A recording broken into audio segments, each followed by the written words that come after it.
성경 구약 창세기에 등장하는 인물들의 수명에 관한 주제를 갖고 우리가 함께 알아보도록 하겠습니다. 참고로 저의 영상 일부는 여러 창조과학 교수님들의 세미나 내용과 자료를 많이 참고했고요. 특히 켄트 오빈드 교수님과 김명현 교수님, 이재만 교수님 자료들도 참고한 점 알아주시길 바랍니다. 먼저 창세기 초반에 등장하는 인물들의 수명을 보시겠습니다. 자, 보시면 이름 옆에 써있는 숫자가 수명입니다. 그러면 아담에서 노아까지 평균 수명이 900살 정도 되는 걸 보실 수 있습니다. 성경에 나오는 인물 중에 노아의 할아버지인 무드셀라가 969살로 가장 장수한 인물이죠. 그리고 자세히 보면 홍수 심판 전후로 인간의 수명이 급격하게 줄어든 것을 확인해 볼 수 있습니다. 그러면 홍수 심판이 하나의 실마리가 될 수 있다는 생각을 우리는 해볼 수 있겠죠. 그래서 먼저 첫 번째로 살펴볼 것이 하나님께서 천지 창조를 하실 때 둘째 날 물을 하늘 위의 물과 하늘 아래 물로 나누셨다고 되어 있거든요. 그래서 하늘 위의 물에 대해서 우리가 함께 알아보도록 하겠습니다. 성경 기록을 보면 하나님께서 창조 둘째 날 물을 궁창 위의 물과 궁창 아래의 물로 나누셨다고 되어 있습니다.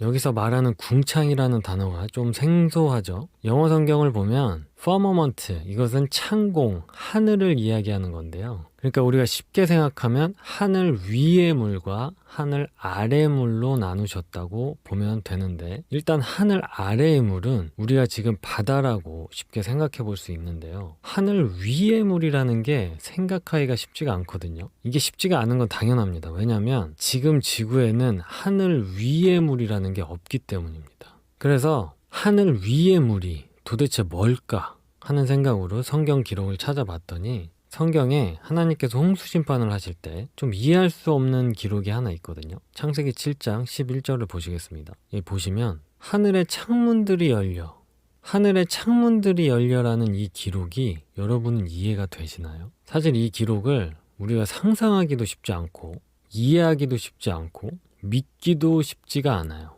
그렇죠? 근데 만약에 이 성경 기록이 사실이라면 홍수 심판 전에는 하늘 위에 창문들이 있었다는 말이잖아요. 그래서 성경이 사실이라면 그렇다는 거예요. 그래서 이제 과학자들이 그래, 그러면 대기권 위에 만약 물층이 지구를 감싸고 있었다고 치자. 만약 그런 게 정말 존재했다면 지구에 어떤 변화가 생기는지 한번 알아나 보자 라고 생각하고 연구를 시작을 했는데 놀라운 결과가 나온 거예요. 인간의 노화, 쉽게 말하면 늙고 병드는 거죠. 이것에 가장 큰 영향을 주는 요소가 바로 태양에서 오는 빛입니다.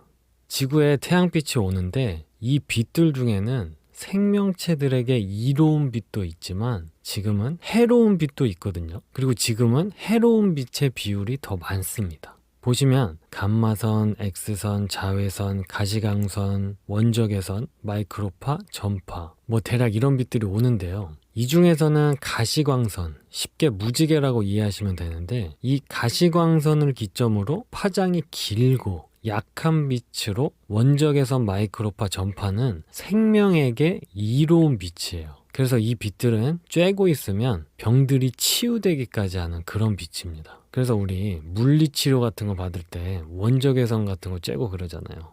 그렇죠? 그리고 그 밑으로 짧고 강한 빛으로 자외선, X선, 감마선은 생명체를 병들게 하고 죽게 하는 해로운 빛이에요. 특히 감마선 같은 경우는 이걸 다량으로 맞게 되면 생명체가 그냥 녹아버립니다. 이 빛은 핵폭탄 터질 때 나오는 빛이에요. 그리고 X선 같은 빛도 임산부가 째면 기형아가 나올 수 있고 암에 걸릴 위험도 생기고 여러 가지 질병을 유발하는 빛입니다. 근데 우리가 이 생명체의 이로운 빛만 받고 살면 좋겠는데 우리가 지금 밖에 나가서 햇빛을 받으면 이로운 빛보다는 지금 해로운 빛을 더 많이 받게 되어 있습니다. 심지어는 지금 계속 지구 오존층이 파괴되면서 이 해로운 빛을 제대로 막아주지 못하고 있거든요. 오죽했으면 자외선 차단 크림까지 나왔겠습니까? 아무튼 그래서 과학자들이 연구를 해본 거예요. 만약에 궁창 위에 물층이 지구를 감싸고 있게 된다면 어떻게 될까? 근데 놀라운 사실은 만약 정말 이 물층이 있었으면 태양빛 중에 안 좋은 빛은 모두 차단되고 이로운 빛만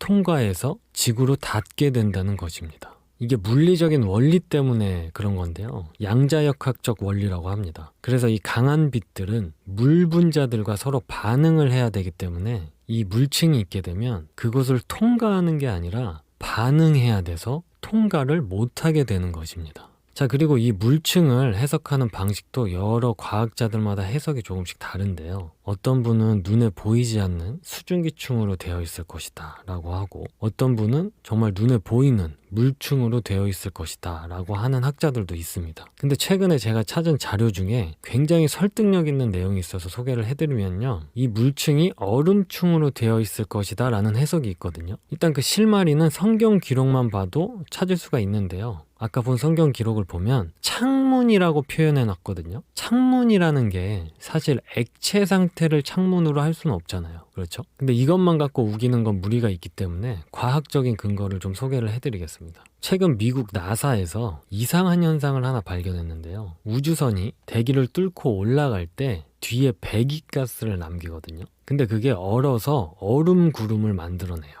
근데 신기한 것이 그렇게 만들어진 얼음이 땅으로 떨어져야 되는데 땅으로 떨어지지 않고 북극이나 남극으로 두둥실 떠내려가서 그 극지방 위에 대략 80km 상공에 떠 있다고 합니다. 땅에 안 떨어지고. 다시 말하면 그 얼음 구름이 대기권 위에서 떨어지지 않고 떠 있는 거예요. 지금 나사에서는 확실치 않지만 아마도 이게 지구 자기장에 걸려서 떠 있는 것 같다고 말하고 있긴 하거든요. 근데 그들도 이 현상이 너무 신기해서 더 자세히 연구를 하기 위해 실제로 초소형 위성을 쏘아 올렸습니다. 자, 이건 과학적인 근거의 기사 내용이고요. 그리고 이제 역사적인 기록도 있습니다. 고대 유명한 역사가 중에 요세푸스라는 역사가가 있는데, 역사에 조금 관심 있는 분들은 아마 다 아는 사람일 거예요. 유명한 사람이거든요. 요세푸스의 기록을 보면 히브리인들은 하나님께서 세상을 만드셨을 때 둘째 날에 크리스탈 궁창을 세상에 두셨다고 믿었다 라는 기록을 했습니다. 크리스탈 궁창이랍니다. 크리스탈이라는 것은 유리 같은 물체를 뜻하는 거거든요.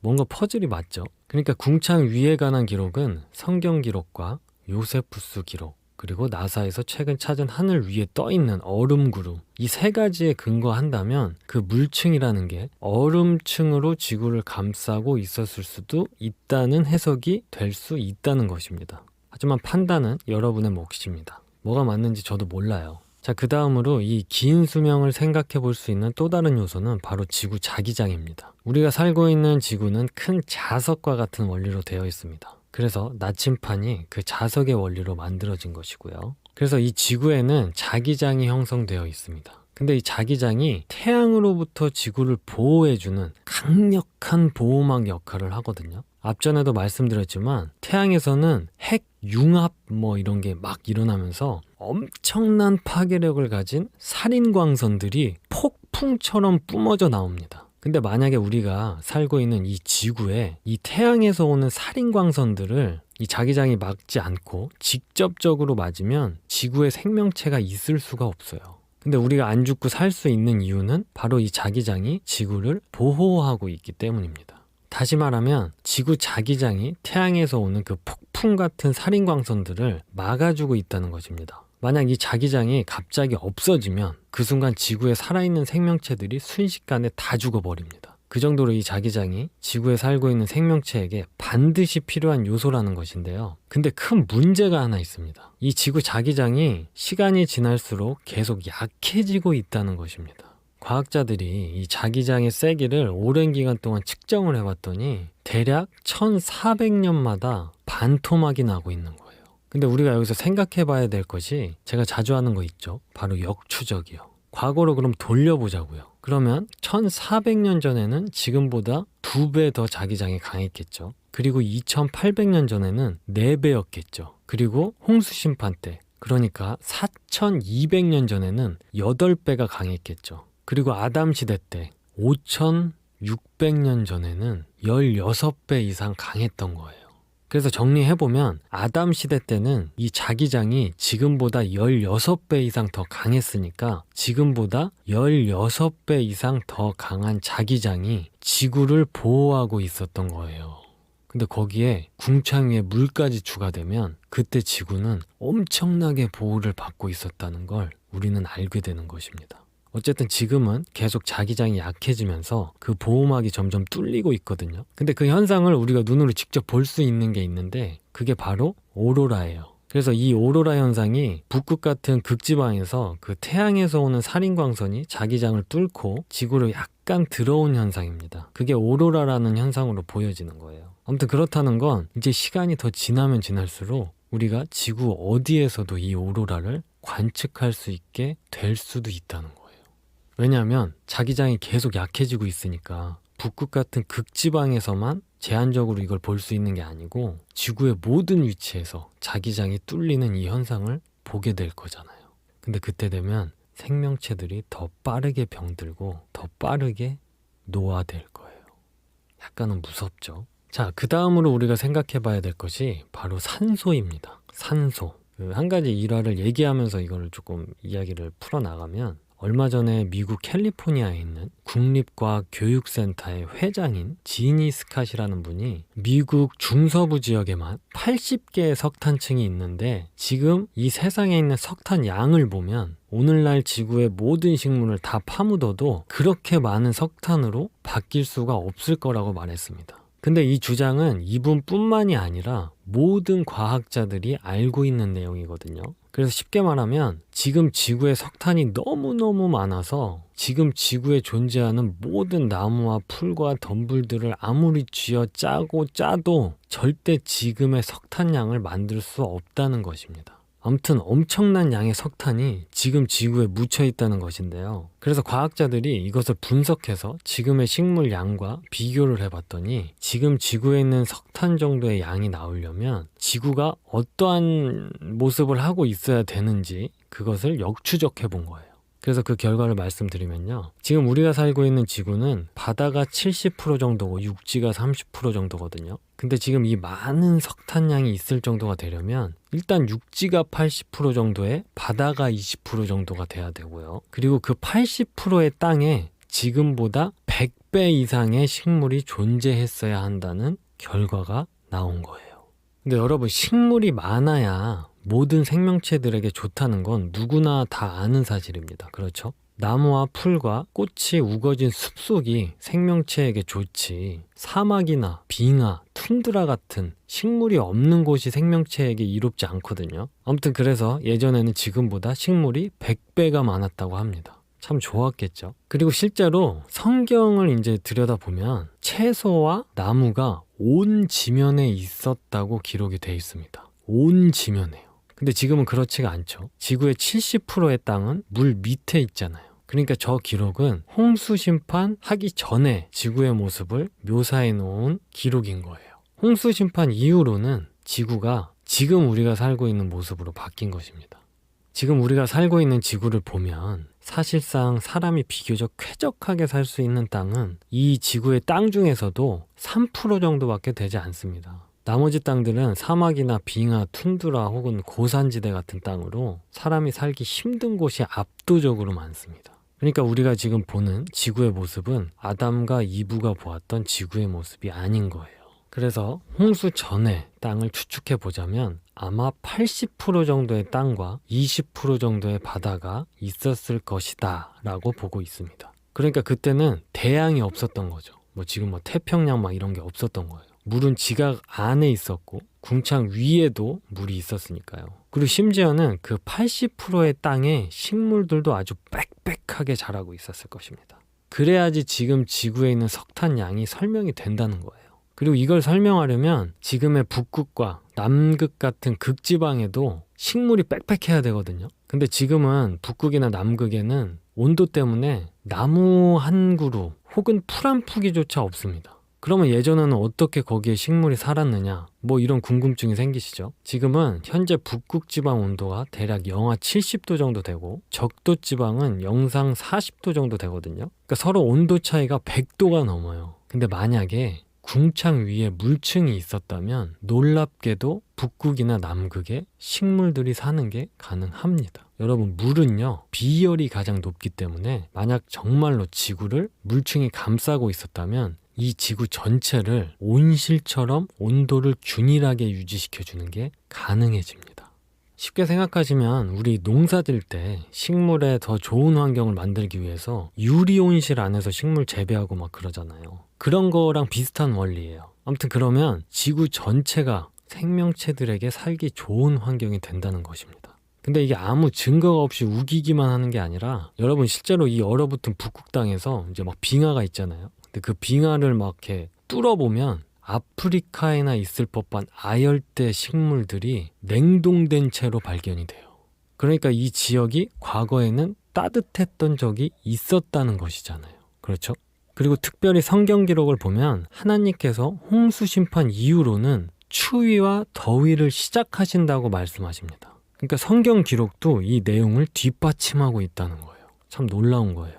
자, 그 다음으로 얘기할 건 이제 비에 대해서 얘기를 할 건데요. 홍수 심판 전에 성경 기록 중에 창세기 2장 5절에서 6장을 보시면 하나님이 땅에 비를 내리지 아니하셨고 비 대신에 안개가 땅에서 올라와 지면을 적셨다고 기록되어 있습니다. 잘 보시면 비를 내리지 않았다고 되어 있습니다. 그러니까 홍수 심판 전에는 비가 안 내렸던 거예요. 그 비는 차가운 공기와 뜨거운 공기가 만나야지 기압골이 형성되면서 따뜻한 쪽에 구름이 형성되어서 비가 내리는 거거든요. 근데 온 지구가 따뜻하고 궁창의 물층이 지구를 덮고 있으면 비라는 게 내릴 수가 없어요. 왜냐하면 비구름이 생길 수가 없거든요. 그러니까 이것도 퍼즐이 또 맞는 것입니다. 그리고 뭐 재밌는 추측을 하나 해볼 수 있는 게 하나님께서 노아에게 배를 지으라고 하신 이유에는 이런 이유도 있을 것이다 라는 것인데요. 노아의 가족을 제외한 다른 사람들에게 경고의 시간을 주신 게 아닐까 이런 생각이거든요. 성경에는 방주에 대한 설계도는 자세히 나와 있지만 노아가 방주를 얼마 동안 만들어서 완성했는지는 나와 있지가 않습니다.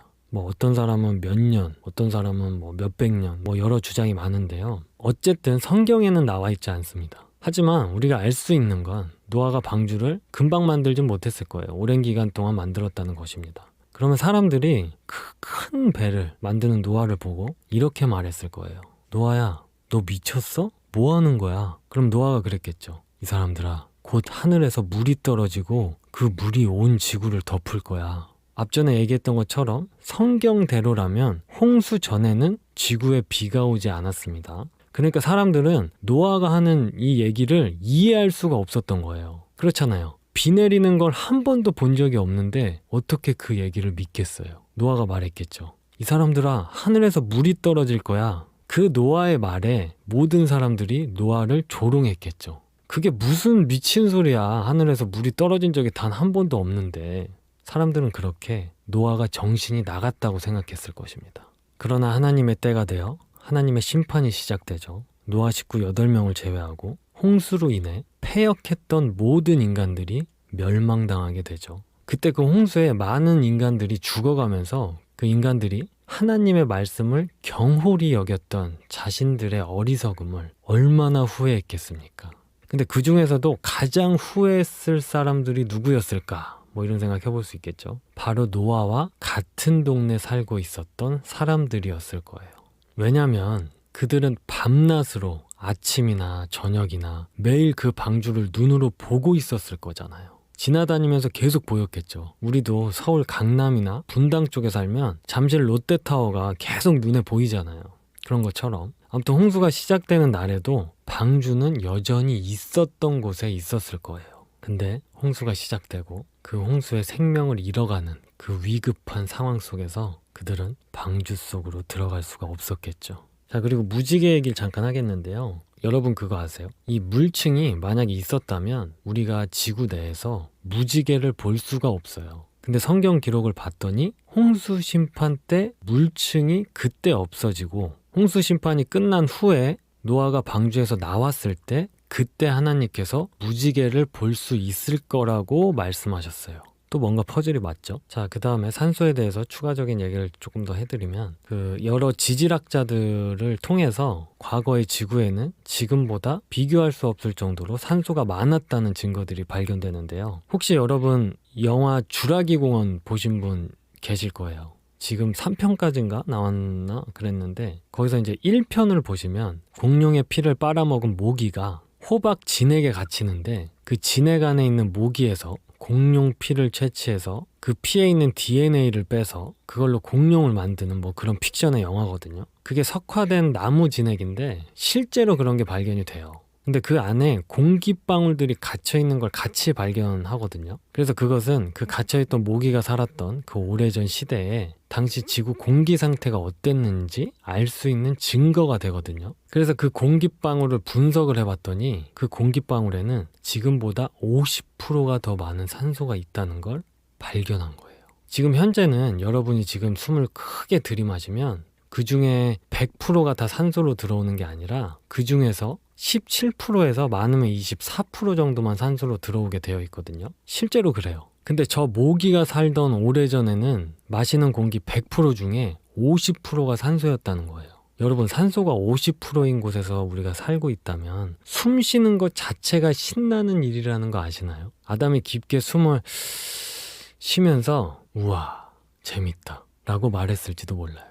어쨌든 과거로 갈수록 지구에는 지금보다 더 많은 산소가 있었다는 것입니다. 이건 명백한 사실인 거예요. 실제로 지금보다 50% 정도의 산소가 많으면 우리 몸에서는 헤모글로빈이 늘 하듯이 산소를 받아들이는데 50%면 매우 충분한 산소를 받아들이기 때문에 혈장이 산소로 충만하게 되거든요. 이 얘기는 쉽게 얘기하면 우리가 지치지 않고 100km 이상을 달릴 수 있다는 뜻입니다. 보신 분들 있을지 모르겠는데 댄스 가수들이 무대에서 격렬하게 춤을 춘 다음에 바로 무대 뒤쪽으로 다음 곡을 준비하기 위해서 내려와서 그 캔으로 된 그 산소를 마시고 다시 무대 위로 올라가는 모습이 자주 TV에 나오거든요. 그게 몸이 빨리 회복되기 때문에 그걸 마시는 거예요. 산소가 바로 그런 역할을 하는 것입니다. 그리고 고압산소 챔버라는 게 요즘에 여러 병원에 많이 있거든요. 이 챔버를 통해서 산소 압력을 조절해서 그 속에 환자를 넣고 치료하는 것입니다.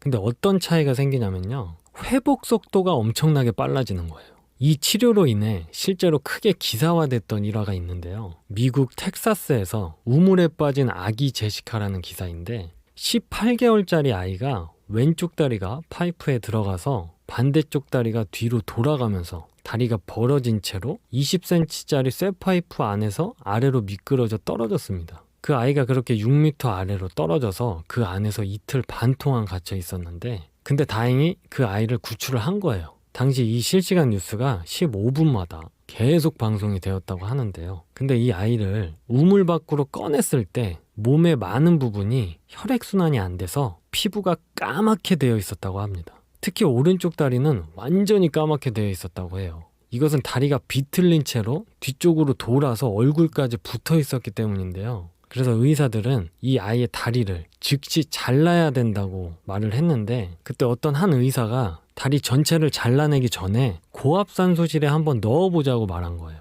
그래서 그 아이를 거기에 넣고 고압산소를 불어 넣었습니다. 근데 2시간 만에 그 아이의 다리가 핑크색으로 돌아오기 시작한 거예요. 그래서 다리 전체를 회복하고 새끼발가락 반마디 정도는 잘라냈다고 합니다. 비록 새끼발가락 반마디는 회복되지 않았지만 다리 전체를 잘라내는 것보다는 훨씬 낫잖아요. 그리고 이 산수치료는 이 외에도 중풍 환자, 다발성 경화증, 문둥병, 나병이라고 하죠, 뇌성마비, 자폐증 등 여러 병에 탁월한 효과를 가져오고 있습니다. 그리고 프로 스포츠팀에도 이 고압산소 챔버를 하나씩 갖고 있거든요. 왜냐면 여기 들어가 있으면 경기 후에 피곤해진 몸이나 부상당한 선수가 2배 이상으로 회복 속도가 빨라지기 때문인 것입니다. 자, 그 다음으로는 동물에 관한 이야기를 해볼 건데요. 그 모든 생물학자들이 상식으로 알고 있는 사실 중에 이런 게 있습니다. 거의 모든 파충류는 성장을 멈추지 않는다는 것은 명백한 사실입니다. 다시 말하자면 동물들 중에 파충류는 죽지 않고 살아있는 한 시간이 지나면 지날수록 크기가 계속 커진다는 말이거든요.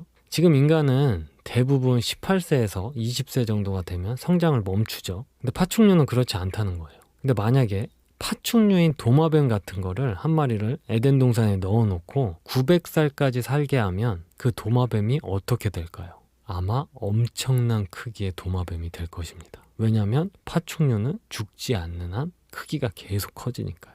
그래서 이런 사실들을 조금씩 생각해 보다가 과학자들이 새로운 이론을 찾아내는데, 그게 뭐냐면 공룡들이 멸종한 이유 중 하나가 산소가 부족했기 때문이었을 거라는 그런 이론이거든요. 그 내용을 자세히 보면 이런 것입니다. 1993년도에 공룡 중에 굉장히 큰 몸집을 갖고 있는 공룡 중에 아파토사우루스라는 게 있는데, 이때 이 많은 과학자들이 모여서 이 아파토사우루스에 대한 연구를 한 거예요. 근데 이때 이 과학자들이 아파토사우루스에 대한 이해할 수 없는 사실을 하나 찾아내는데, 그게 뭐냐면 24m, 그러니까 지금으로 따지면 아파트 10층 높이 정도 되는 크기거든요. 근데 그 큰 몸집을 가진 이 엄청난 크기의 아파토사우루스가 지금의 말이 갖고 있는 정도의 너무나 작은 콧구멍 크기를 갖고 있다는 것입니다. 여러분, 우리도 비염에 걸리거나 코감기가 걸리거나 그러면 몸의 상태가 급격하게 안 좋아지거든요. 산소를 마시는 콧구멍이 막힘으로 인해서 충분한 공기를 마시지 못하기 때문인데요. 그러니까 이 과학자들이 어떻게 24m짜리 동물이 그렇게 작은 콧구멍을 통해서 충분한 공기를 마실 수 있었을까? 라는 문제를 풀기 시작한 거예요. 어쨌든 이 공룡뼈가 전 세계적으로 발견이 되기 때문에 이들이 숨쉬면서 살았던 것은 분명한 사실이거든요. 아마 오늘날에는 지구에서 이 아파토사우루스가 살 수가 없을 것입니다. 왜냐하면 숨을 못 쉬겠죠. 근데 이게 앞전의 내용처럼 더 높은 기압의 산소가 존재했다면 가능하다는 것입니다. 그만큼 산소가 진했을 거잖아요. 그러니까 그 작은 콧구멍으로 산소를 마셔도 산소의 양이 충분히 그들에게 생명을 유지시켜주는 산소가 될 수 있었을 것이라는 것입니다. 이것도 뭔가 퍼즐이 맞아 떨어지는 것 같죠. 그리고 앞전에 말씀드렸지만 덩치가 큰 생명체들이 작은 생명체들보다 더 많은 식량을 필요로 하잖아요. 그렇죠? 지금 살고 있는 코끼리도 하루에 대략 100kg 정도를 먹는다고 합니다. 그러면 지금 코끼리보다 50배 정도 큰 공룡들은 하루에 대략 5000kg을 먹었어야 하잖아요. 그러니까 앞전에 말씀드렸다시피 공룡의 멸종이 산소뿐만 아니라 지구의 식물 양이 100분의 1로 줄어들었기 때문에 먹을 것이 부족해져서 멸종했다는 근거도 추가적으로 생각해 볼 수 있다는 것입니다. 그리고 공룡 멸종에 관한 추가적인 내용은 노아의 방주편, 동물편을 참고해 주세요. 자, 그리고 비슷한 퍼즐이 한 조각 더 있는데요. 인간도 특별히 신체 중에서 성장을 멈추지 않는 부분이 있습니다. 바로 눈썹뼈입니다. 눈썹뼈. 눈 위에 이제 머리카락처럼 이렇게 털이 나잖아요. 근데 이제 그 부분의 뼈는 인간이 죽지 않고 살아있는 한 계속해서 앞으로 자라납니다. 그래서 만약에 우리가 900살까지 산다면 우리의 눈썹뼈는 심하게 불룩 튀어나온 모습을 하게 된다는 것이에요. 근데 실제로 이런 두개골이 발견이 된 거예요.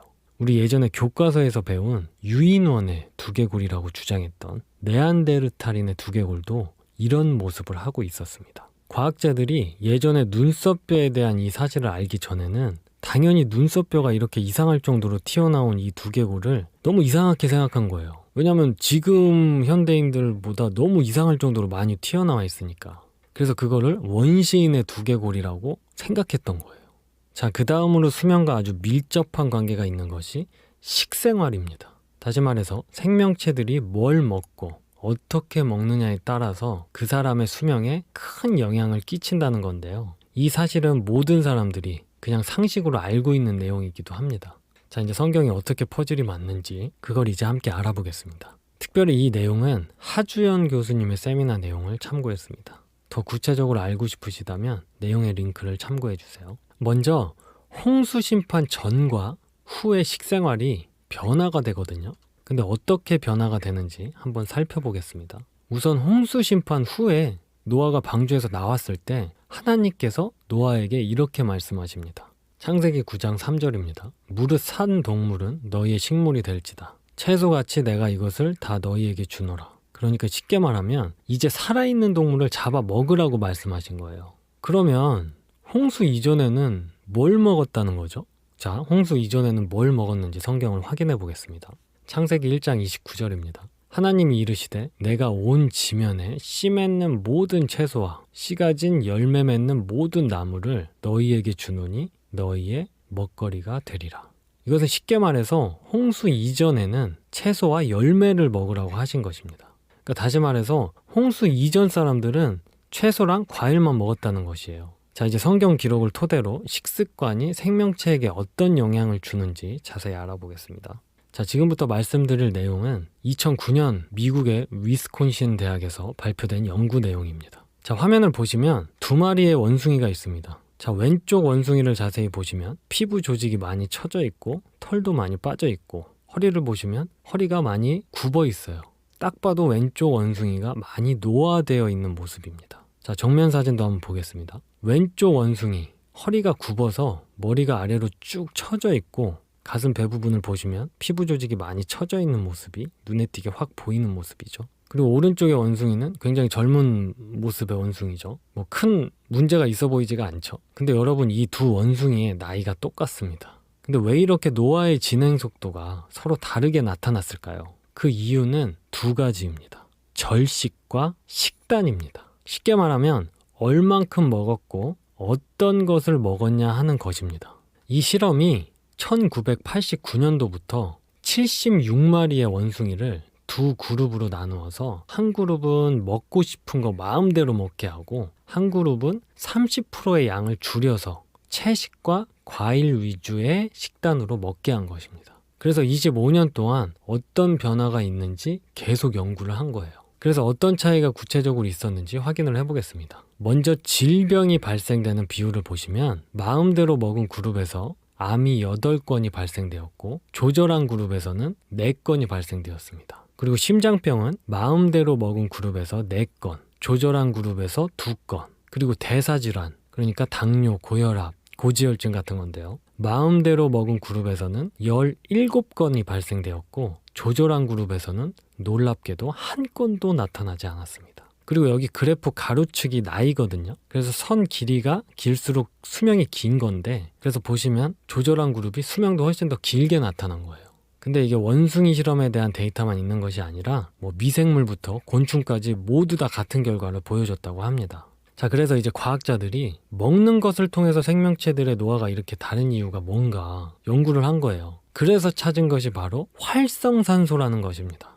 우리가 에너지를 내려면 산소를 마시고 음식물을 먹어야 합니다. 그리고 이산화탄소를 몸 밖으로 내보내고 그 과정에서 몸 안에서 물이 생깁니다. 이게 무슨 말이냐면 산소는 우리 몸에서 물로 바뀝니다. 근데 이 과정에서 약간의 산소는 활성산소라는 형태로 바뀌어요. 근데 이 활성산소가 우리 몸에 굉장히 안 좋은 것입니다. 근데 이 양이 적을 때는 전혀 문제가 되지 않습니다. 왜냐하면 우리 몸 안에는 활성산소를 없애는 방어체계가 잘 시스템이 되어 있기 때문인데요. 근데 만약에 이 활성산소가 너무 많아지면 이게 우리 세포 내에 있는 굉장히 많은 유기물질들을 산화시켜서 병들고 노화되게 합니다. 그 우리 흔히 볼 수 있는 쇠붙이가 산화되면 녹이 생기잖아요. 이제 이런 것과 같은 원리인 것입니다. 이렇듯 이 활성산소가 우리 몸 안에서 DNA, 단백질, 지질들을 산화시켜서 병들게 하는 것입니다.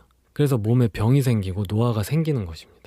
그래서 다시 말하면 그만큼 많은 활성산소가 생기면 우리 몸은 그것을 모두 처리할 수 없는 지경에 이르게 되고, 그렇게 되면 여러 가지 병들과 급격한 노화로 이어지게 되는 것입니다. 아까 두 원숭이를 다시 보시겠습니다. 자, 이것은 이 두 원숭이의 식단인데요. 딱 봐도 한쪽은 채식 위주의 식단인 게 보이시죠? 근데 여러분, 채식과 과일 위주로 먹는데 심지어 적게 먹으면 배고프잖아요.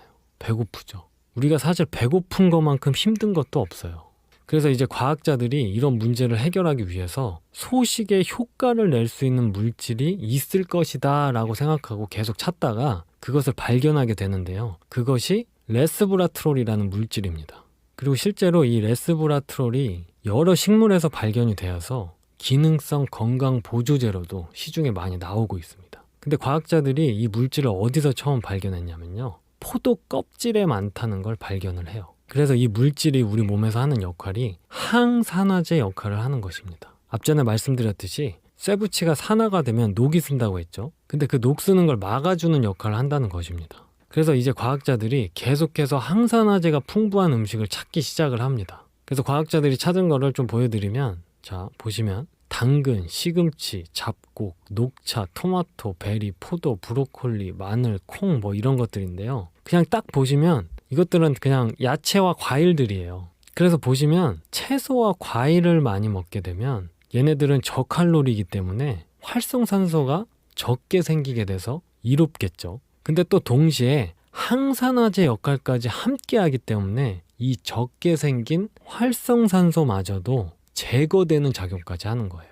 그리고 또 제가 생각해 본 것이 왜 갑자기 하나님께서 육식을 허락하셨을까? 최근에 나온 과학 논문 중에 이런 게 있어요. 50년 전 사과 한 개에서 나오는 영양소를 얻으려면 지금의 사과 26개를 먹어야 한다고 합니다. 그렇다는 것은 더 과거로 돌아가면 돌아갈수록 채소나 과일들의 영양소가 더 많았다는 거거든요. 이게 지구 환경이 계속 안 좋아지기 때문입니다.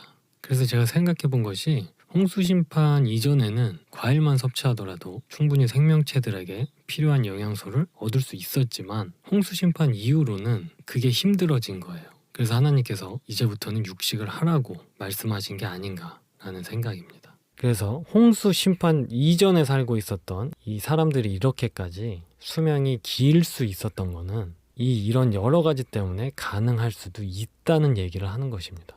이번 얘기는 여기까지고요. 또 다음 얘기에서 만나 뵙도록 하겠습니다.